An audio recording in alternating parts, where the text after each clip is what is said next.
Hello, friends of liberty. Today we have a very exciting debate between Vaush and Larry Sharpe. Let's get into it.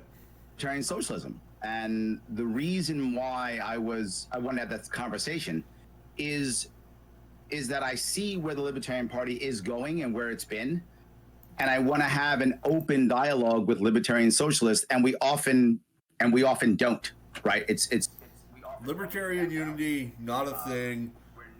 Libertarian socialism and libertarian capitalism are diametrically opposed. Forget about it. and I'd like us to be better at that.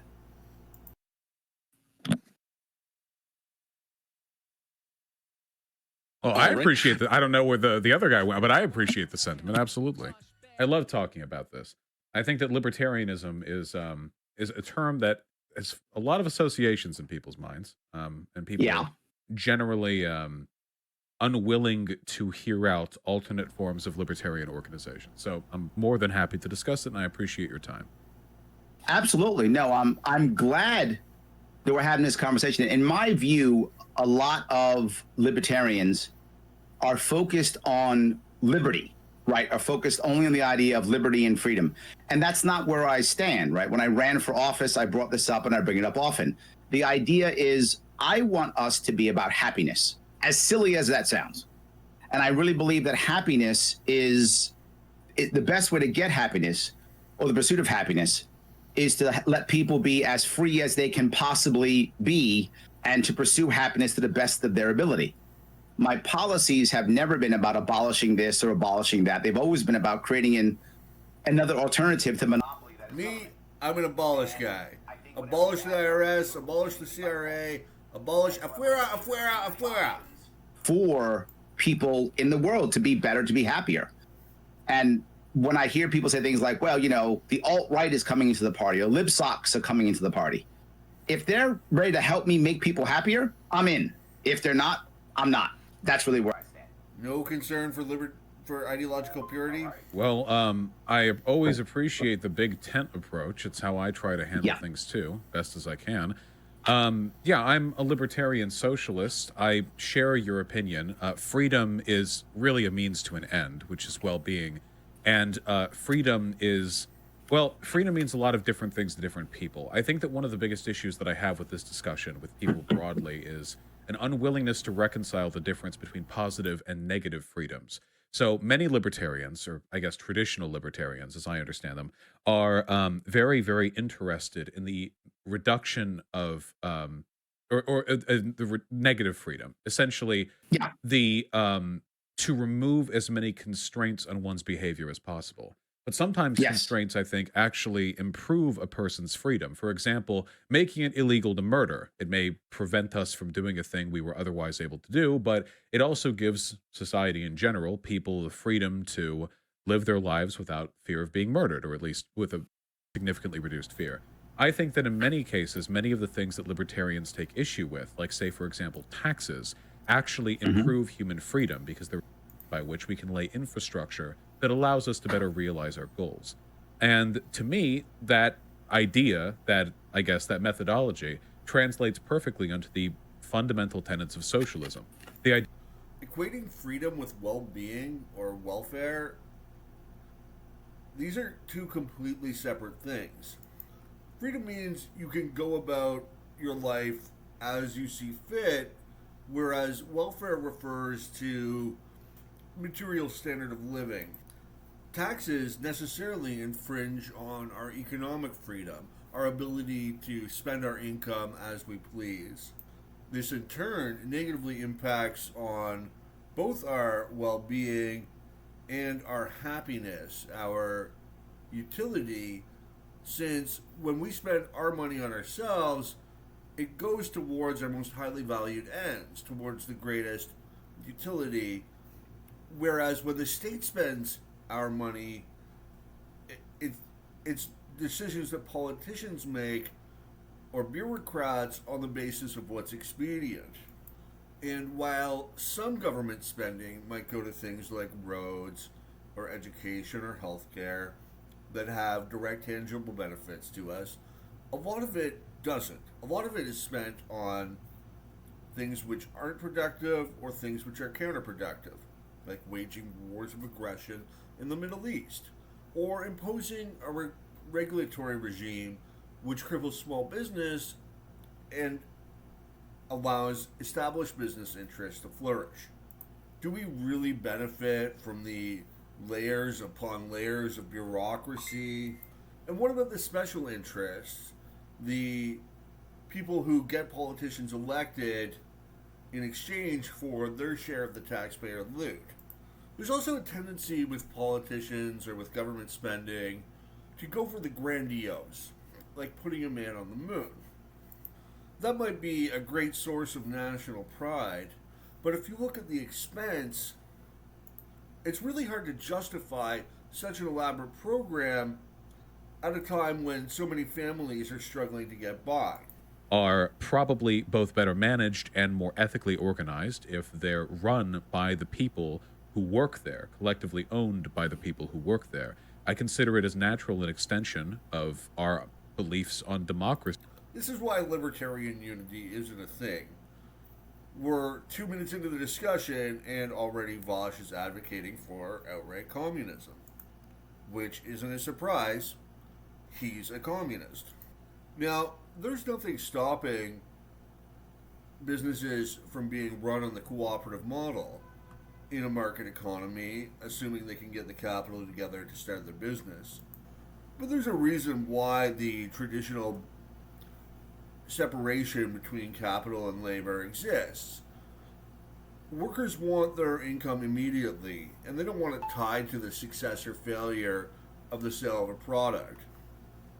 Conversely, businessmen can take risks and receive in the future rather than today or next week. But there's also the question of how would this libertarian socialism, worker ownership of the means of production, work in the context of the broader society? Would you have one central organization directing all of these workers' collectives on what to produce, in which case we're back to state socialism? Or would they be truly autonomous? In which case, how do we ensure that what they decide to produce is what society needs? This is the calculation problem. And also, are these factories simply owned by workers but otherwise engaged in the capitalist economy? Are they producing for profit, the commodification of labor, all that stuff, just with the workers owning them? In which case, you're still in capitalism. Or are we talking about a true communist society with production for society instead of for profit? It's extremely unlikely that libertarian socialism could ever succeed. Whereas we see today the success of the market economy everywhere it's been tried. You know, a person living back in the feudal times would have. Why should I be forced to live under a kingdom that is undemocratic? Why then should people be forced to work at institutions which are undemocratic? It seems like a one-to-one translation. But you're not forced. That's the beauty of the capitalist system. It's based upon voluntary interactions. Nobody forces anybody to work anywhere. People choose to work in factories, in businesses, because they enjoy the salary. And I think it gives people more. But I think there's the issue that I have there is there's a couple things. Mm-hmm. One of them is, while taxation, I get what you're saying. You absolutely could build infrastructure with taxation. But there are other ways to build infrastructure also, right? And the idea of taxation, while it's working now, there are other ways. And one of the policies of New York City infrastructure, which, by the way, is billions upon billions of dollars and almost always goes in the red. It's a monopoly. People don't like it, always complain. Prices go up. Mm-hmm. Tolls in New York City across a bridge is about $18 already, and we're just going to raise prices. So I said, you know what? Why don't we take those bridges that right now are named after, usually dead people, and sometimes alive, but usually dead, and instead offer the idea of letting Pepsi have a bridge and not owning it, but just leasing out the naming rights to it. So we still own the bridge. We still cover the maintenance. The maintenance is still there. And so instead Personally, I favor total privatization of roads and highways. I think that would be brilliant because then during times of peak demand, the road owners could just increase the price until people stopped driving so much and there was no more traffic jams. Put their name on the bridge and they'll pay us $100 million a year for that bridge. I think he's vastly overestimating the amount of revenue that would raise. For the naming rights in that bridge. They're still responsible for the maintenance, so they didn't have to still keep the maintenance. We still inspect the bridge, so it still stays as safe as it would now, in fact, safer, because right now in New York State, bridges actually collapse. But in this case, they wouldn't, because once the bridge got to a certain level that we were afraid, we actually remove the contract from Pepsi and give it to somebody else so they repair the bridge. Now, you do that with 12 or 14 or 16 bridges within the... I just love this chat that's scrolling by. There's some really funny comments in there. New York City, all of a sudden now we're paying for the infrastructure. We're getting rid of tolls, which... I'm going to loose my virginity on Pepsi. Pepsi bridge, no Coca-Cola trucks. I've got a bridge to sell you. Corporation hell, no taxes, only bridge subscription fees. Vaush video. We did that here in Ontario with one highway. It's the most expensive highway and cost taxpayers on top of that.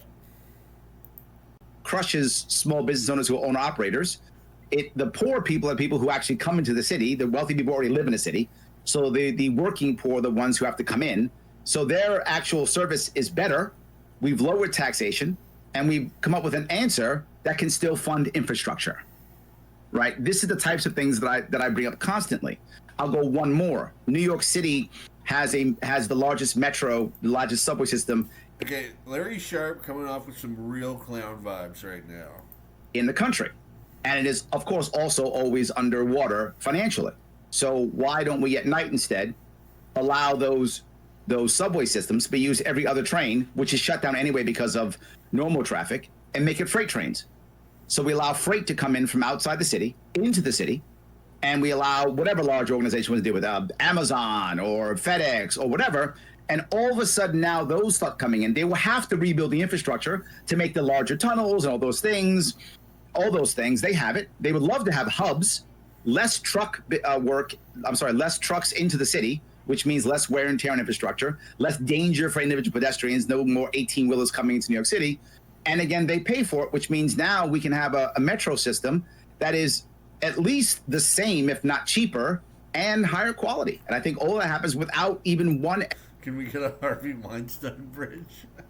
Yes, the people pay for corporate welfare. More dirtier subways, hell yeah. I'm way too gone for this. Dang, gonna have to rewatch. Extra tax. I think it can be done if we look at it the right way. Yeah, I guess I would take issue with these approaches for a few reasons. So I'm not to speak on how effectively the government is managing infrastructure in New York City. I've never been there. I've heard from people who live there that it's charitably a mixed bag. Charitably. That is charitable, yes. Yeah. And there are a number of reasons for that. I imagine that part of it has to do with the way our contracting system works, and part of it has to do with the amount of money allotted and politicians' priorities and who votes for what, and et cetera, et cetera. And socialist monopolies always fail. Don't forget that one, Vaush. But I'm a little loath on the idea of government selling ad space. If we were to, say, for example, need $100 million to maintain a bridge or to, rebuild it, what have you, I would rather just the government tax Coca-Cola for $100 million and then just rebuild it with that money. I think that generally speaking, our cities are choked enough with corporate messaging. I'd be loath, I think, to introduce more of it to them, especially since Why obtain the money voluntarily when you can use state coercion?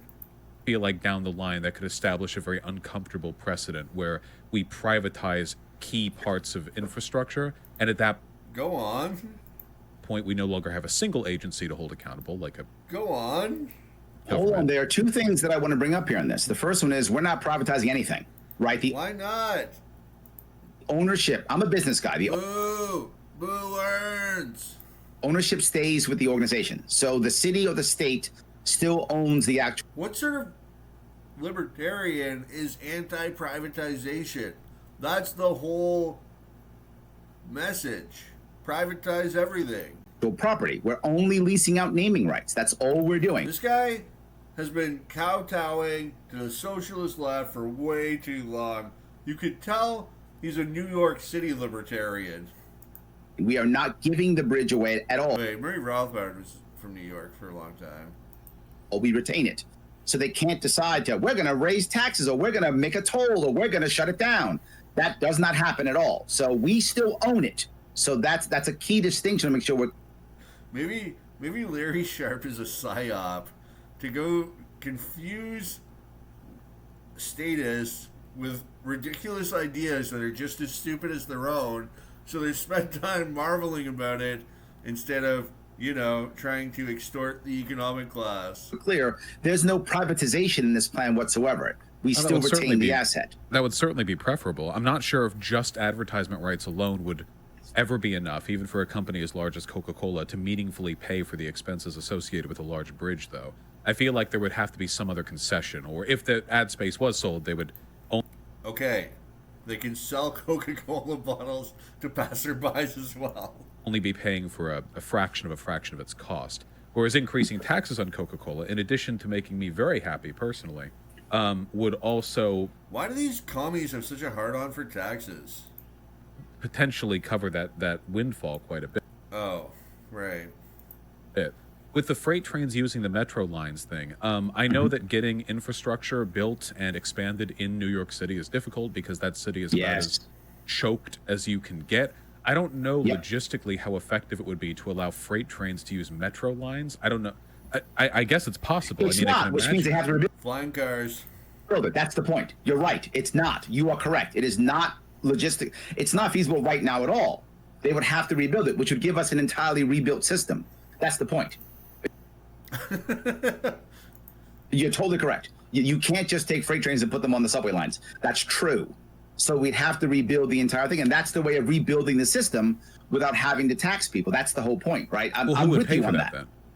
They would. Coca-Cola would. With the advertising revenue. Oh, this is so retarded. That's it. Like when you're doing a commercial build out, right? If I want to, if I want to rent out three floors on a commercial building in New York City because I want to bring my company there.